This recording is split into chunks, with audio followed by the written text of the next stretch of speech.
Day 287, or October the 14th. What's your memory like? Our thoughts today are from Mark chapter 14, verse 31. But Peter insisted emphatically, "Even if I have to die with you, I will never disown you." And all the others said the same. Another big picture surrounding this verse. Towards the end of his Gospel, Mark records how Mary anoints the feet of Jesus, then Judas betrays him at Passover, and later Peter denies him. Jesus is taken prisoner and tried by the Jews and the Romans. The crucifixion should have been the end, but it was a glorious start of the Gospel going around the world, to you and me. And now our action step for today.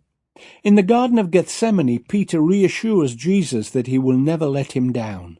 This is shortly after leaving the upper room where Jesus and his disciples celebrate their last Passover meal and the very first communion or Eucharist. Everyone agrees that they can be relied on. Within hours, however, they are all scattered, and Peter even denies that he ever knew Jesus, never mind being a follower of his.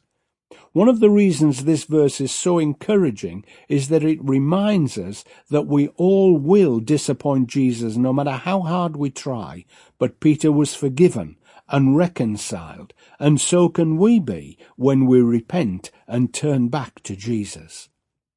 I heard about a shopkeeper who was regularly tempted to cheat with weights or change when he served his customers.